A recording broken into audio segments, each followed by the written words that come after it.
Hey guys, welcome or welcome back to Francesca's Books. My name is Francesca, these are my books, and here we talk about all things thriller books. And today's video is definitely one you are not going to want to miss. I'm about to set off to go to America for 10 days for a big book adventure. So if you don't know already, I do live in the UK and I live just outside of Manchester in England. So to go to America to go book shopping is literally just like been on the bucket list for a while. So I'm flying from Manchester to JFK in New York, and I have actually been to New York quite a few times before, but that is just like where we're starting and probably where the best Barnes & Noble is going to be.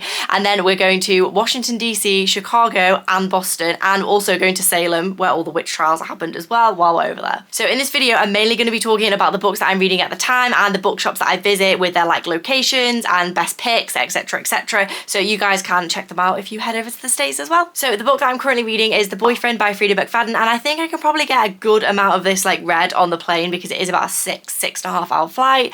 And this book did not start well, I won't lie. I was like 10% in and I was like, this is it. Frida has absolutely peaked like 3-4 books ago and she's like lost her mind. Frida McFadden always writes these female main characters like people who just like do not like themselves and have no self-respect. Like within the first couple of chapters, this woman is literally describing her arms as flabby, like self-describing, going, I have flabby arms, oh, that's why he doesn't like me. Anyway, after we got over that, the book, it has like gotten a bit better. Like I know Frida's style is like to end on like a shock factor so that like you think that the rest of the book was amazing as well. So I'm going to try and be fair in this review, but obviously like they are such easy reads that you do end up normally coming out of it like, yeah, that was good. So I don't think this video needs any more introduction than that, so let's go get the plane.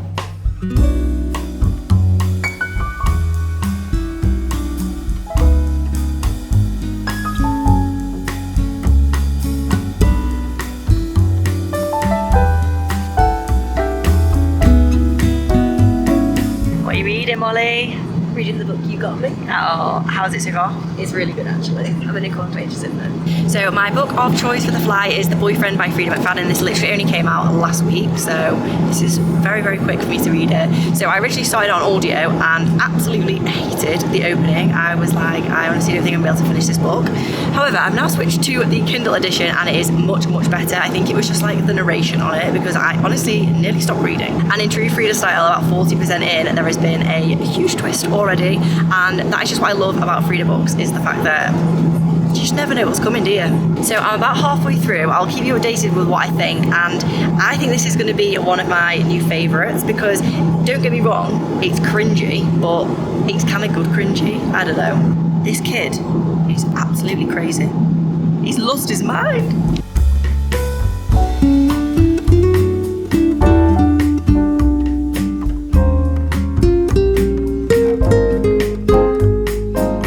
This has to be the best place I've ever sat and read in my entire life. Are you ready?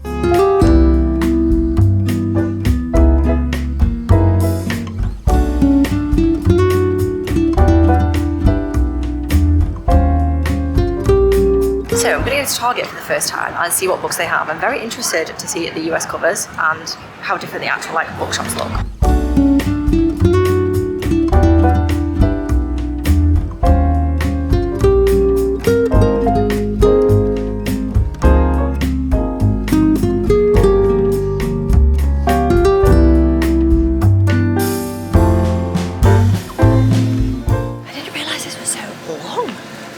Amazing cover, but definitely a skip.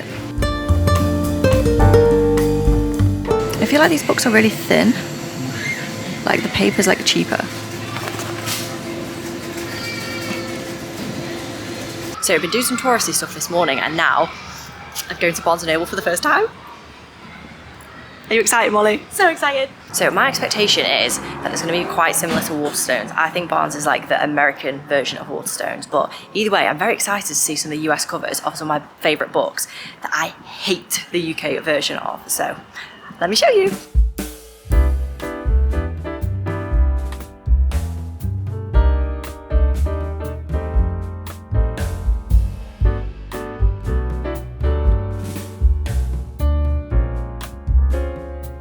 There was definitely no need to pay so much for the UK import of this. Could have just got it here, and it also wasn't even really that good. How much more gorgeous is this in the UK version? Frida! Here's my current read. I'm actually like 90% of the way through now, guys, so review coming very soon. This was amazing. I would have been so much more tempted to pick up Strange Sally Diamond if the cover was looking like this. Just shows you.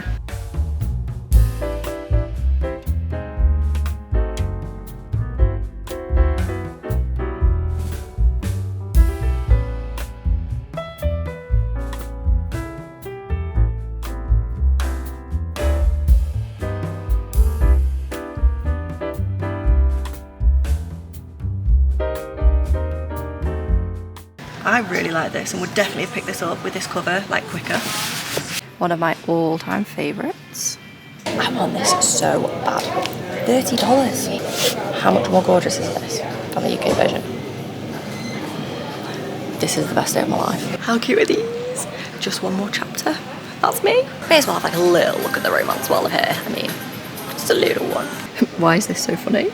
This has also just come out. It's supposed to be really, really good. It's the third book in the XX series, I believe. Do you know what has really surprised me? Like, the covers feel different. Like, they have this, like, I can't really explain it, but like, you know when you're looking online, there's no way you'd be able to tell. And then also the pages are a lot thinner in these like US books.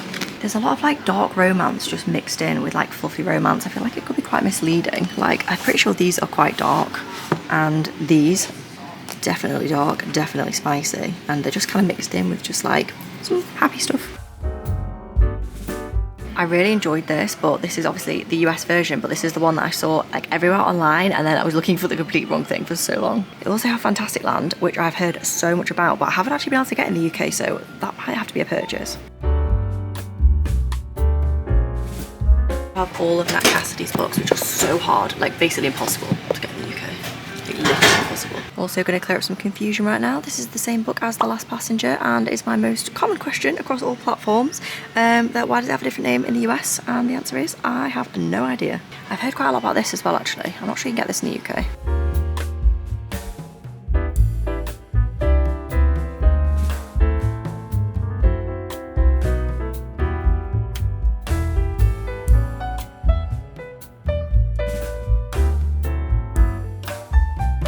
Okay, so it was good. Just got the one book. That was like nothing I could have anticipated. It was nothing like Waterstones in the US. It was 20 times better. There was so many thriller books, barely any romance books, which really surprised me. And it's absolutely incredible. Speechless, no words. And next we're going to Shakespeare Co, which is also like on the Upper East Side.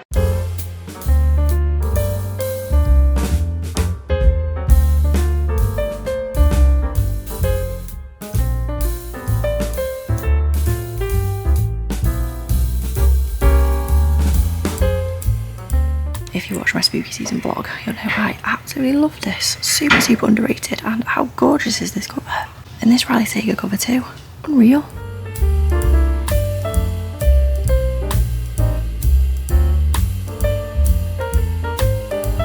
at that, $17 for this book.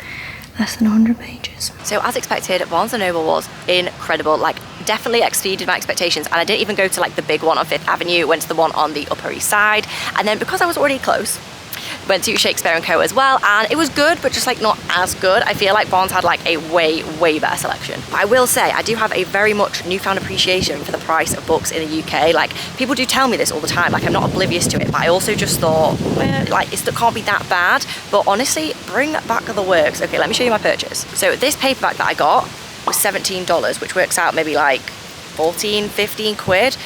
Books in the works are like, start like £2.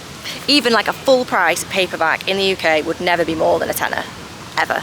And this was 14, 15 quid. I mean, obviously like it is a full price book and it is in an actual bookstore where there was no discount. So I get it, but I mean, some of the hardbacks literally went up to like $30. So anyway, I'm gonna stop talking about the price because we're here for the aesthetic. But anyway, so it is of course a thriller book. It's set in Brooklyn as well, which I always thought, do you know what, I'm just gonna get it. And it's about this woman who starts doing like free walking tours of like her area to like bring some more like footfall through it, and she kind of realizes after doing like a bit of a deep dive into the history that no one actually ever leaves this neighborhood, and things start to get a bit weird. So I'm gonna give that a go. We're actually just in Central Park now, and I'm gonna finish The Boyfriend by Frida McFadden as I've brought my Kindle. Just gonna have a little bit of a read, and then I will update you with my like final thoughts on that, and then I think I'm gonna dive into this one. So we've come to a book club book bar where there is drinks and books.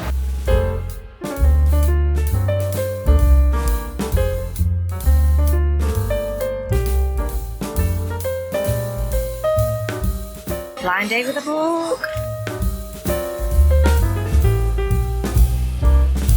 What is it, Molly? How does it feel? It feels gritty. Gritty, that's what the word I was looking for. It just feels different. Can't explain it, guys.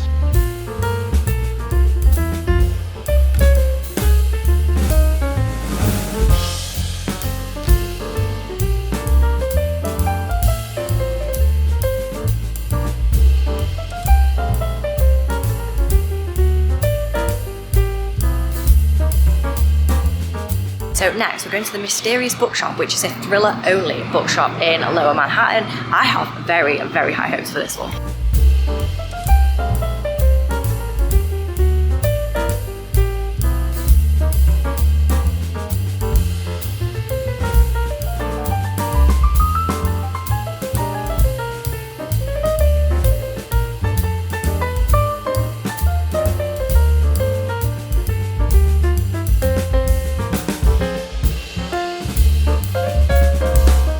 I actually can't even tell you how hard it was to not buy anything. I was super, super tempted to buy Christmas presents by Lisa Unger because it's a Christmas thriller. I need some more Christmas thrillers in my life. However, it was $24 for a novella. I'm gonna have a think about it, but I may go back. Next, we're going to my favourite bakery on the Upper West Side. It's so busy though.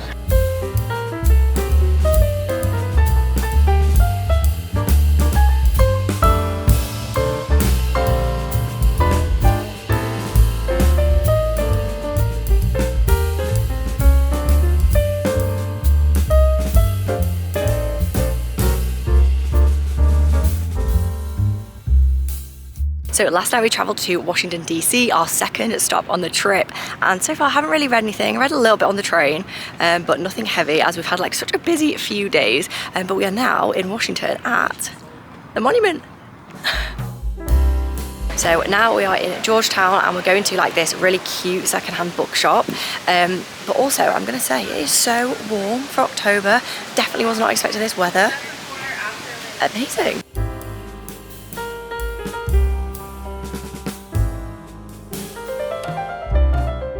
It was good, but they were all quite like rare books and the used ones were in like not great condition. So if you're like a perfectionist like me, I don't know about used books.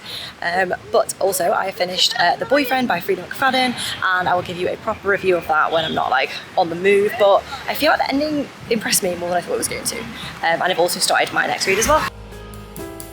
So we're back chilling in the hotel room for a bit, so I thought I would tell you what I thought of The Boyfriend and what I think of my next read so far. My first thought on this is, why does Freida McFadden write women who hate themselves? Honestly, this started absolutely horribly. I was nearly gonna DNF it and I thought, for completion, I just can't. But I do really think it was the like narration on the audio I was listening to, because as soon as I switched to reading on my Kindle, it did improve. And you know what, I actually did end up really enjoying it. Purely for the ease of read factor, like it's such a switch off book that you can just fly through, like no real deep thinking needed. There was also a really good twist at the end that I didn't see coming, and dare I say this actually is probably one of Freida McFadden's better books. But to manage expectation, these are definitely popcorn thrillers like all of her work is, so you kind of just have to go into it with that mentality and you'll have a good time. If you go into it like with a different expectation, you're probably gonna struggle. So I think I'm gonna give it a 4 star, you know. I think it was good, it was a solid thriller, it was nothing like groundbreaking, but it was just a really good time. And then next I've decided to move on to The Prisoner by B.A. Paris, because this is the only book of hers that I haven't read yet, and I'm going to do a full author spotlight video as always, and I think this is quite good so far. So it follows the point of view of 2 women. The first one is homeless, like really down and out, and is taken in by this like wealthy divorced woman as like kind of like her housekeeper, but they like begin to make friends. And then there's another point of view of this woman who's been kidnapped alongside her husband, but she's like just as eager to get away from her husband as she is the kidnapper. So it's quite an interesting concept, and I mean it's always like a super fast-paced, super tense read from B.A. Paris. Like you can't really go wrong, you know kind of like what to expect at this point. So I'm now 30% of the way in, and I will obviously keep you updated. And also at Penn train station on the way to DC, I did actually end up picking up The September House. This is not available in the UK, and I've only ever seen it in hardback, even like from American booktubers and booktalkers. So when I saw it in paperback, I was like, I mean, I didn't even hesitate, I'm not gonna lie, I was straight at the till. This follows a family where every September, like the ghosts of the house come out, and then like for the other 11 months, they're like not present. is the concept. But I feel like this will just be such a good read for like the next few weeks over October, and I've seen nothing but good reviews of it as well. So we've got one more night in DC, and we're gonna go to another like book bar situation that we found in the city as well. So I'm very much looking forward to that. And then tomorrow we fly to Chicago.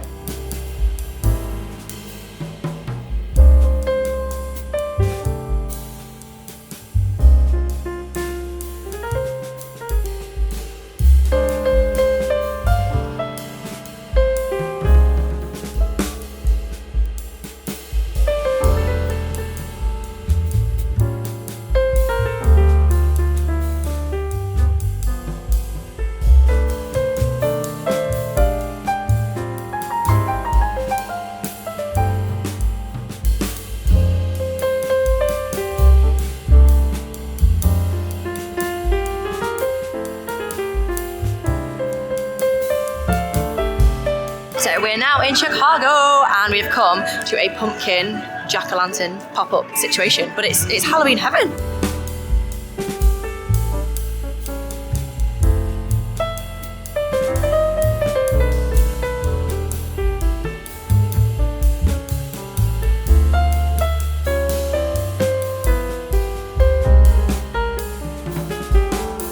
The temperature difference, dramatic.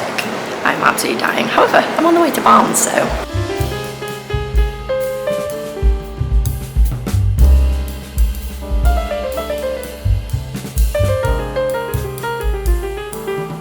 I love about these bookshops in America, the mystery and thriller section is absolutely huge, and the romance section is like one stand. Like in the UK, it's the other way around, so I'm absolutely in my element. Like there is such a choice, it's brilliant.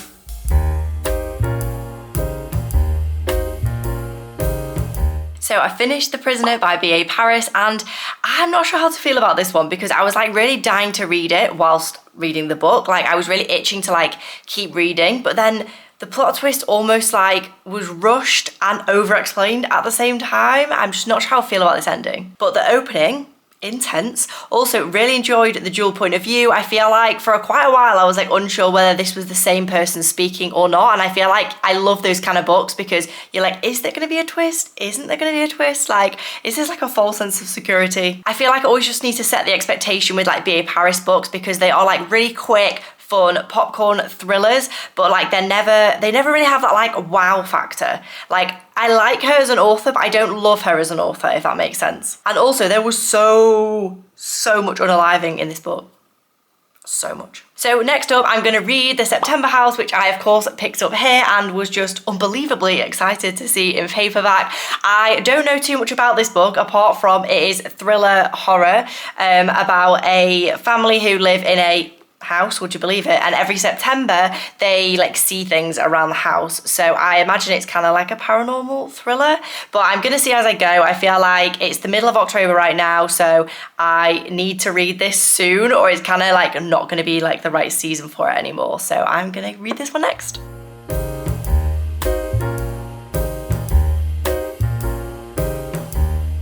We are in Boston and we're doing the Freedom Trail this morning, and I heard stop number 7 is a bookshop, so stay tuned. Guys, it's turned into a Chipotle. It doesn't even exist anymore. I'm gonna have to find my own bookshop stops on this trail.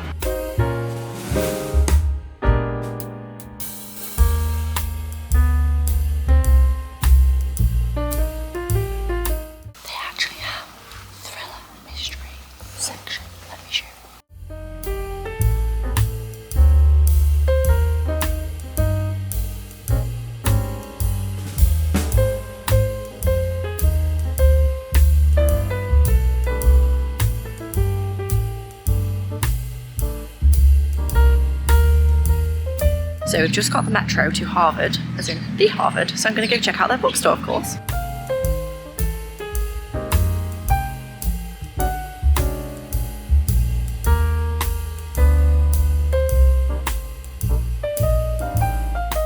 This book is really speaking to me. I've seen it so many times, and I'm so tempted to get it.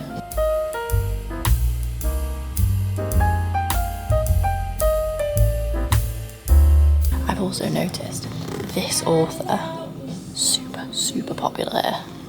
extremely popular.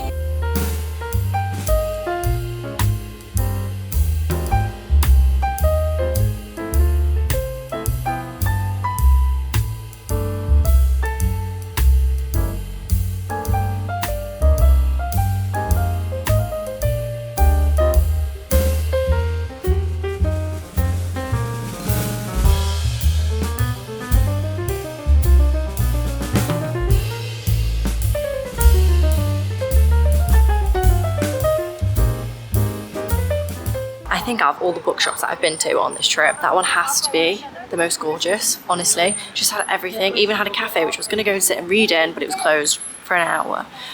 It was absolutely beautiful. Didn't buy anything though, because I'm now very worried about my suitcase space coming home.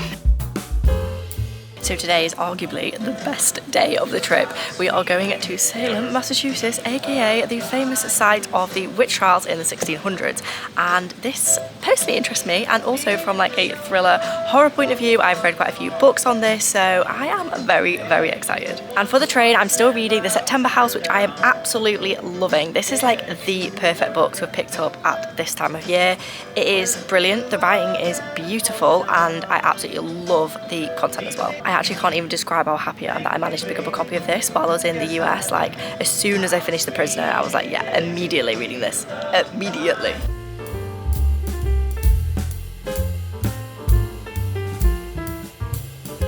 So we made it to Salem, and it is so much busier than we anticipated. Like, it's not just a little bit busy, it's like can't really move busy. So I'm gonna do my best to check out the bookshops and the museums and everything else, but it might be an early finish.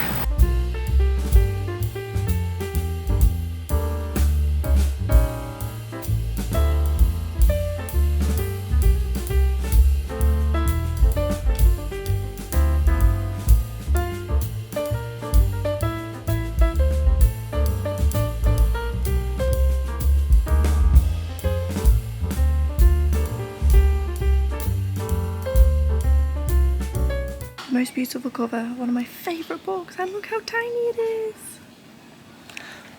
So tiny.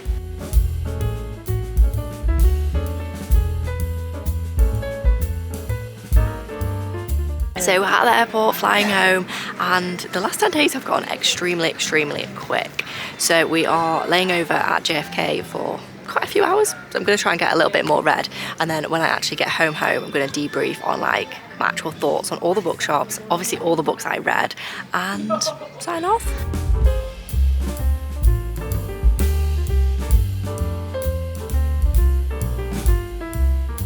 I am home. Does anyone else just love coming back after an amazing holiday? Like, don't get me wrong, I love going away. Like, I go away all the time. Like, you guys know this by now, but when I get back, like that feeling, like just being able to make myself a nice brew and a nice mug, have all my own things back, I'm a happy girl. So here is your Francesca's Books USA debrief on everything I read, all the best things that I did, and what you should just add to your list of things to do or read. So easily, the best bookshop that I went to was the crime, mystery, thriller only bookshop in New York. They also let me go on their little ladder. I'll see if I can put a picture here, because I don't think I got it in the vlog because I was just too excited. I was like, yeah, I can go on the ladder. They were like, yeah. And I was like, immediately put my camera down. But that was absolutely amazing. I've never seen such a collection of thriller books, like brand new releases. They even had this little section that was like UK authors or like UK exclusives. And I was like, I don't need those. And also very notably across all the bookshops that I went to basically is just the insane amount of thriller books that they have in like US bookstores. Like, I'm still like really taken aback by it. So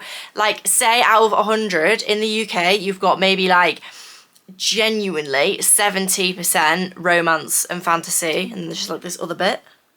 But in the US, it's like the other way around, like 60%, 70% thriller books, and then like one stand. So like for every 3 stands of thriller books, you probably got 1 for romance, 1 for fantasy. I was just there like, these are my people. Also, Wickedly Good Books in Salem was amazing. There were so many thrillers in there as well, and obviously so many like witchy horror books, which was fantastic.